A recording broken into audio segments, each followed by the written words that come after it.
I'm at Heron Island and I'm staying at the Heron Island Research Station with our next budding possible marine scientist. Now what better place, this perfect coral cave, vegetated and surrounded by the stunning Great Barrier Reef. Could there be a better location for the possible new scientists of the future to experience the marine world? I don't think so.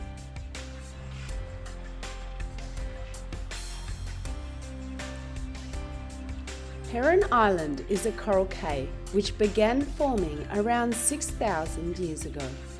It lies near the Tropic of Capricorn in the southern Great Barrier Reef. The island is situated on the leeward side of Heron Reef, a fringing platform reef which supports around 900 fish species and nearly 3/4 of the coral species found on the Great Barrier Reef.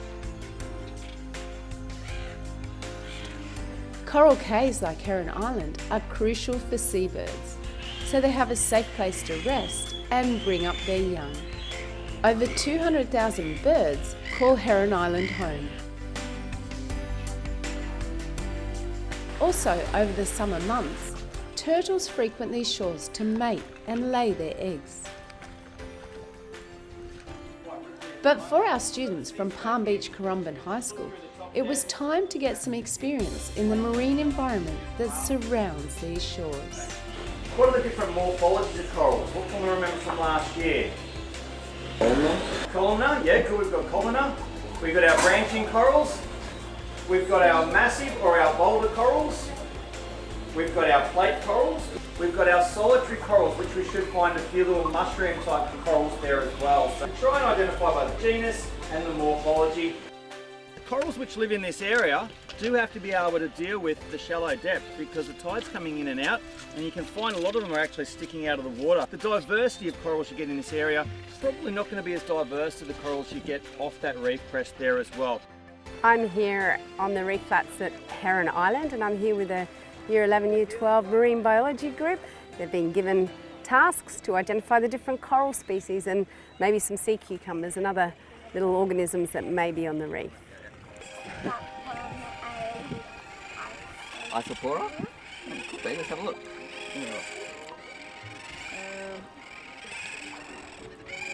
We spoke in class about the habitat cascades the other day, didn't we? Yeah. So we had our primary habitat, and we had our algae on the top, which is our secondary habitat former, and within that you'll find little mini crustaceans as well that live in that area. So each of those little corals in their own right are examples of an ecosystem too. What have you got? Oh yeah, show us. Yeah, giant clam, black sea cucumber, flora, globophylla, plenty of acropora. See if you can find a piece of styloflora. That's like partially bleached there. So it's, yeah, now if you look, but look really, really close, it probably still has tissue on it.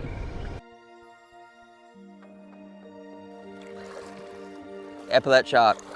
It's a shark. Is that it?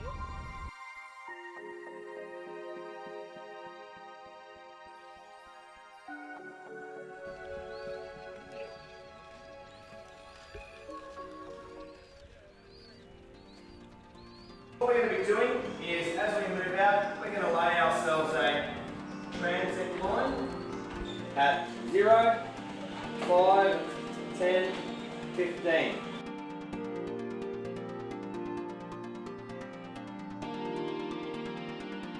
Yeah, I've learnt a lot. I've learnt how to do like the transects, seeing like biodiversity of animals and like how much coral and stuff's in each quadrat. Have you ever seen the Great Barrier Reef before? No, I've never been to the Great Barrier Reef. I love snorkeling, but I've never been like anywhere like proper here, like where there's really nice coral and sharks and stuff. I think it's really important that we like keep our coral reefs safe and stuff, especially because it's so beautiful. Like it'd be such a shame for it to go away. Before this I wasn't really good with water, but now I love it. I'm obsessed. And why did you do marine science? I was really interested in marine biology itself and marine animals.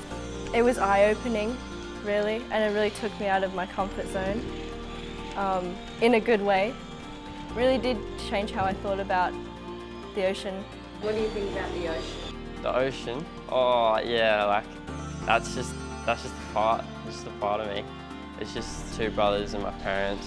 It's just in our family, all my uncles and everything. It's just the way I've grown up, I suppose. But just orientated around that, just surfing, sailing, diving, just everything, you know. But yeah, the ocean.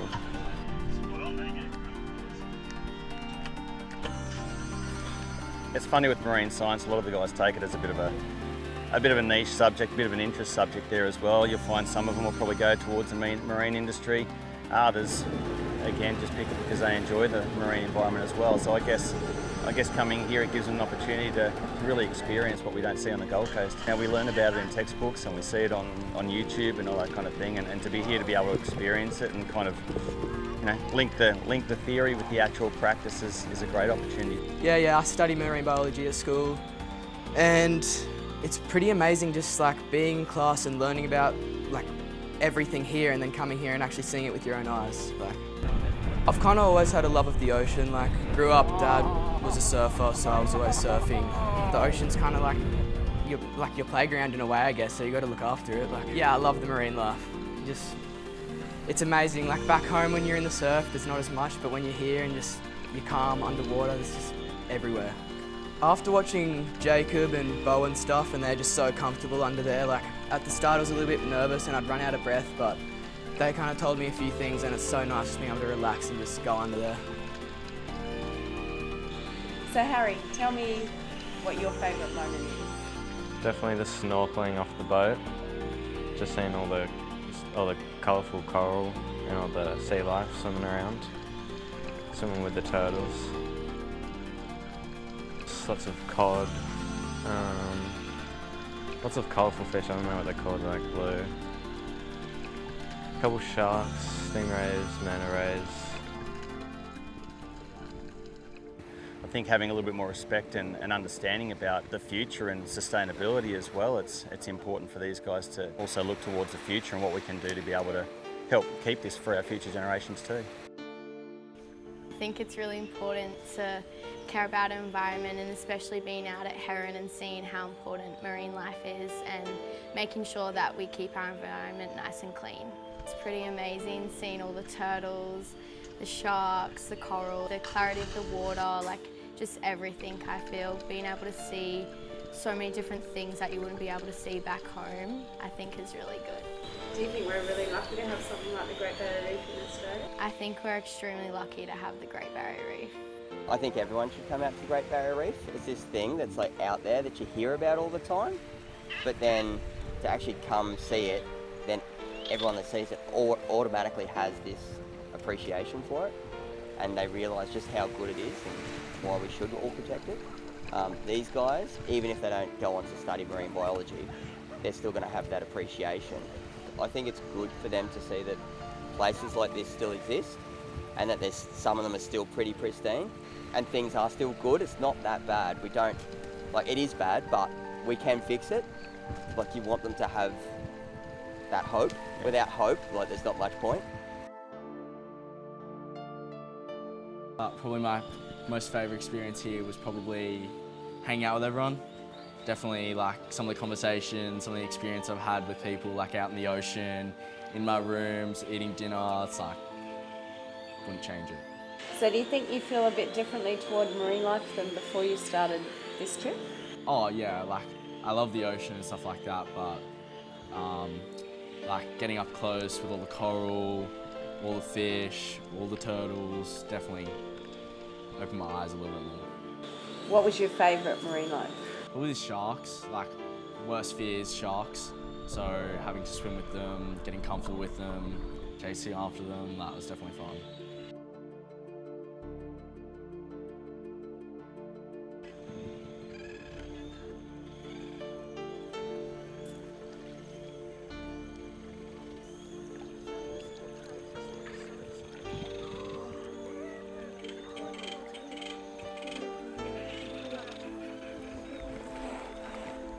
This is one of the problems for a little baby turtle. They're so tiny, they're snack size for any of the predators that are hanging around this island. And I literally have 6 black-tip reef sharks just circling in the area behind me, waiting for the baby turtles to come and get trapped in these shallow pools. And only 1 in 1,000 baby turtles ever make it to adulthood. Well, that was exciting, surrounded by sharks, but you literally can't see them even when they're almost right in front of your face, so you don't know there's 8 sharks circling you. And one of the problems that always happens in the ocean, you find plastic. So I just found this as I was getting out of the water. What a special little snorkel. I am on a high school exchange here in Australia for a year, yes. Did you think you'd get to Heron Island? Absolutely not. I was lucky enough to get the opportunity, and when such an opportunity comes, then you just have to take it. Like back home, we don't have anything like the coral reefs. Snorkeling with turtles, sharks. Obviously, you hear about the Great Barrier Reef as a kid. You read about it in books, but that's it. It's obviously amazing to see all these corals, but to see it so colorless, obviously a worrying sign. But to see the coral reef, it's amazing. A once-in-a-lifetime opportunity. I think in my generation there's a bit of anxiety about the way our marine environment is going, and I think quite a few people, especially in this class in marine biology, are quite concerned about what the Great Barrier Reef is going to look like in 10, 20, 50 years, and how we can best preserve the amazing, beautiful life that's already here. Heron Island is obviously shaped a lot by its weather, and being so far off the coast and so remote, the weather each side of the island is different, and just exploring it is so amazing because you get to see how that different life interacts, and even where the turtles choose to come in, just eye-opening. And I learned that the rise in temperature of the sand is actually affecting the sex of the turtles, and that can have a great impact on the larger population. And I didn't know any of this stuff before coming here. It's that magic time of day, the sun's setting, and tonight we have a full moon. And Heron Island's famous for its turtles. And at this time of year, turtles are both laying and hatching. So sooner or later, as the tide starts to come in, the females will cruise the shoreline, and especially in the darkest sort of hours like now, they'll be starting to get ready to come out of the water, and as the tide comes in, they'll make their way up the beach. But this is stunning. We've got the birds returning home, we've got sharks cruising the water, looking for the little baby hatchlings that come out, and it's just such an incredible nature island.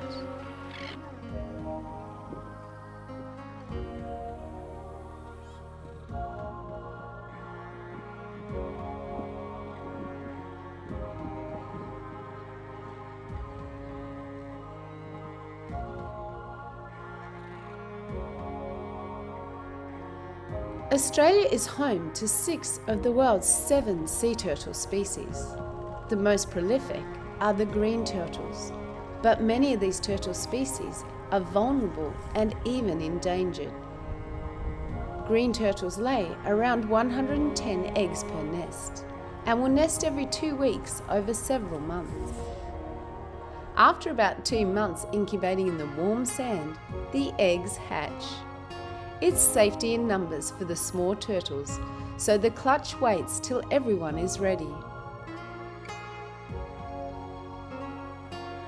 And then a scurry of baby hatchlings make their way to the water.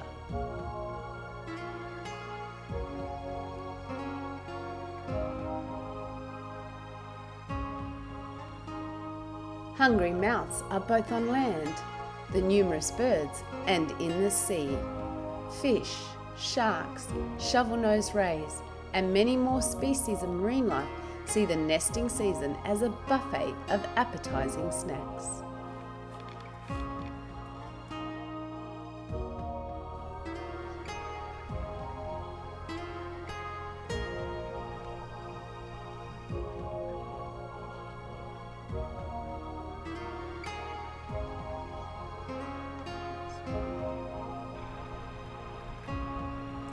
For the female turtles, it has been a long night. Once they have finished laying, they cover the eggs to make sure the baby turtles have the best chance of survival.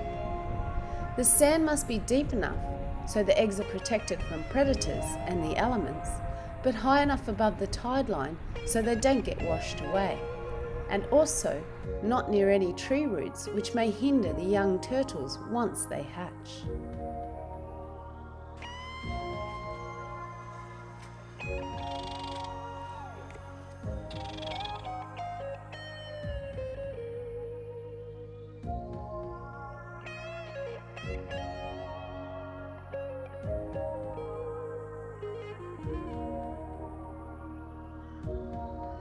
If the tide has gone out during their laying, they must make the journey back to the sea.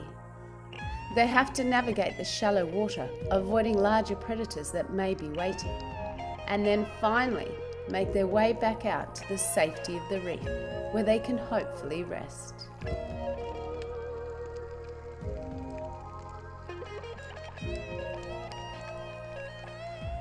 I think my highlight would be seeing the turtles in the morning.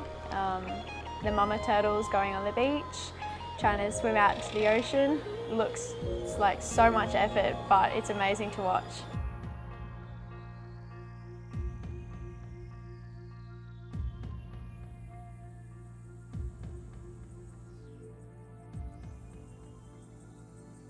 It's early morning, and while we saw a couple of the turtles going back into the water, we found this beautiful girl who's trapped. I don't want to crowd her because she's trying to get over this rock here. But you can see how just this rocky ledge here is enough to really hinder these turtles getting back to the water. The water's just there. She's doing a good effort at the moment, so this is great. Hopefully she'll get up over this bank here. But it's so hard to watch. She's been laying all night. Come on, beautiful.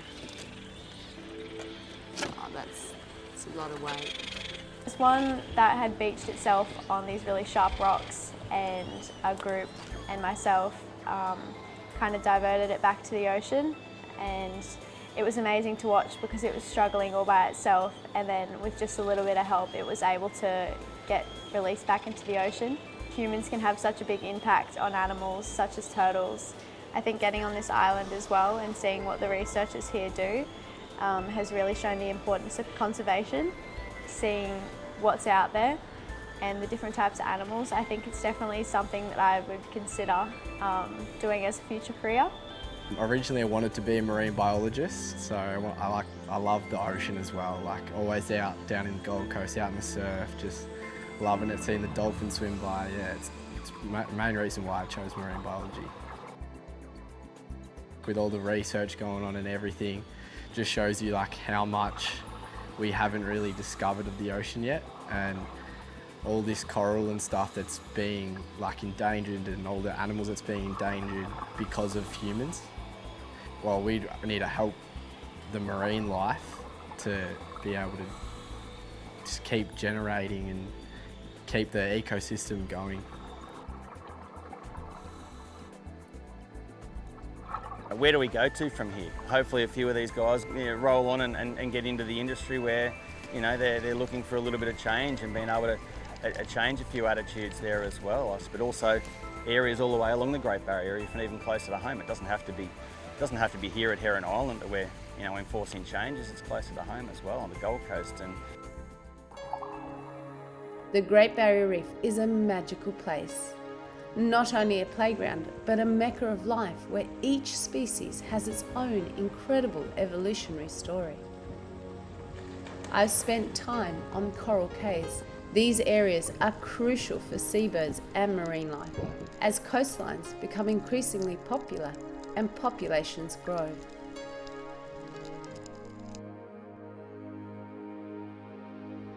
Many marine species play vital roles within this ecosystem. Some of these vital species have become endangered, including many species of coral, reducing the biodiversity of these areas. We must increase protected areas to rejuvenate our coral ecosystems once again. While we learn a lot from textbooks, nothing replaces the real vision of beauty that is the Great Barrier Reef. The ocean supports every single one of us and helps maintain the health of our planet. Let's hope these hopeful young scientists can inspire all of us to take better care of our oceans.